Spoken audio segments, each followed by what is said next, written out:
A ver, ¿qué pensarían si les dijera que hay unas sustancias químicas, completamente invisibles, que controlan prácticamente todo a nosotros, desde cómo crecemos hasta cómo nos sentimos?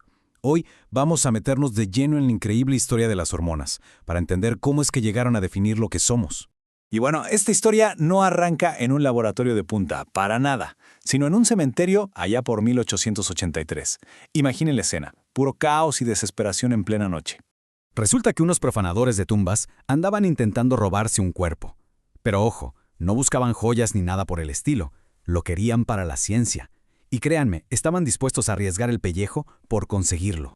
Pero a ver, ¿a quién querían desenterrar con tanta urgencia? ¿Y por qué ese cuerpo era tan pero tan valioso? La respuesta nos va a llevar a una época en la que el cuerpo humano era, pues, un enigma total. La persona que buscaban era Blanche Gray, una artista de circo de apenas 17 años a quien todo el mundo conocía como la novia gorda. Su vida entera fue un espectáculo, y su muerte se convirtió en una verdadera obsesión para los científicos. Y es que al momento de su muerte, Blanche pesaba 234 kilos. 234. Y simplemente nadie tenía la más remota idea de por qué. Hay que entender que en el siglo XIX, casos como el de Blanche eran un misterio absoluto.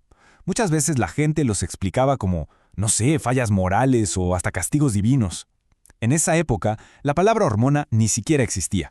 Los médicos y científicos pues andaban a ciegas. Las preguntas estaban en el aire. ¿Por qué había gente tan grande o tan pequeña? ¿O simplemente tan diferente?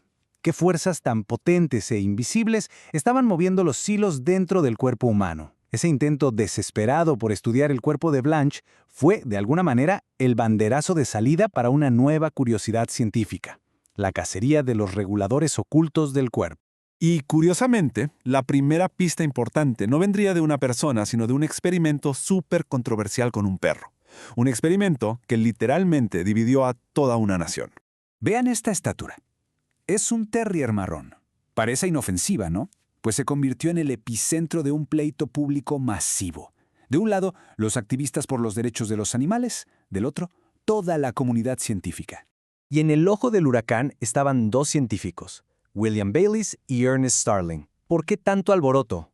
Porque su trabajo sobre la digestión estaba a punto de echar por tierra una idea fundamental sobre cómo se comunica el cuerpo consigo mismo.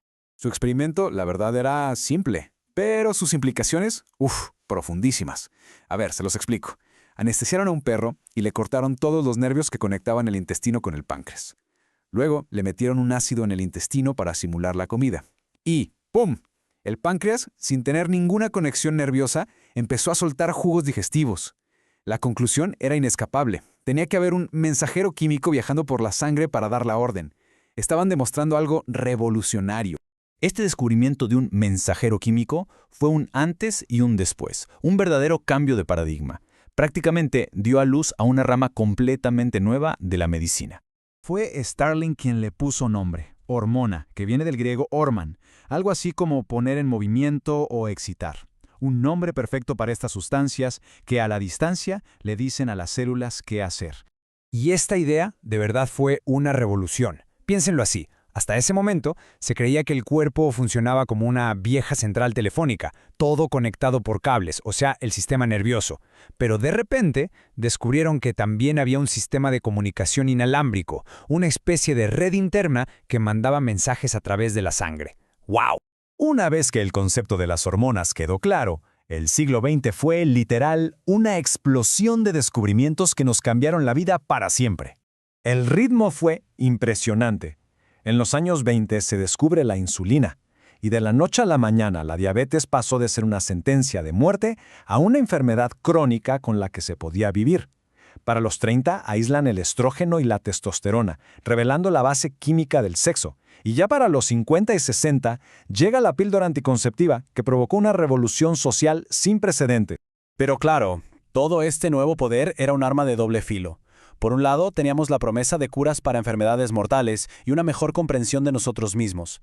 Pero por el otro, surgieron remedios fraudulentos, peligrosísimos, efectos secundarios que nadie esperaba y, por supuesto, la eterna tentación de usar las hormonas para buscar la juventud eterna. Y el impacto real, el humano, de toda esta ciencia se ve mucho más claro en historias personales. Por ejemplo, la de Marta, la abuela de la autora del libro en que nos basamos. Imaginen, en los años 70, Marta se estaba apagando poco a poco.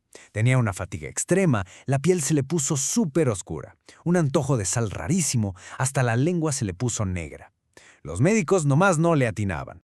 Pero al final, gracias a todas esas décadas de investigación sobre hormonas, los doctores pudieron dar con el diagnóstico: enfermedad de Addison. Y su vida se salvó con algo tan simple como una pastilla diaria de cortisona. Un triunfo absoluto de esta nueva ciencia. Todo este recorrido, del misterio al dominio, nos revela que las hormonas son mucho más que biología. Son, en esencia, la química de nuestras vidas. O sea, controla nuestro crecimiento, el metabolismo, el sueño, el humor, nuestro sistema inmune, hasta la respuesta de lucha o huida. Son básicamente la historia de lo que nos hace humanos contada desde adentro. Y esto nos deja con una última reflexión. Ya aprendimos a controlar nuestras hormonas, sí, pero la gran pregunta ahora es, ¿qué significa eso para el control de nosotros mismos? Al aprender a controlar estas sustancias, ¿estamos buscando controlar nuestra propia naturaleza? Y más importante aún, ¿deberíamos hacerlo?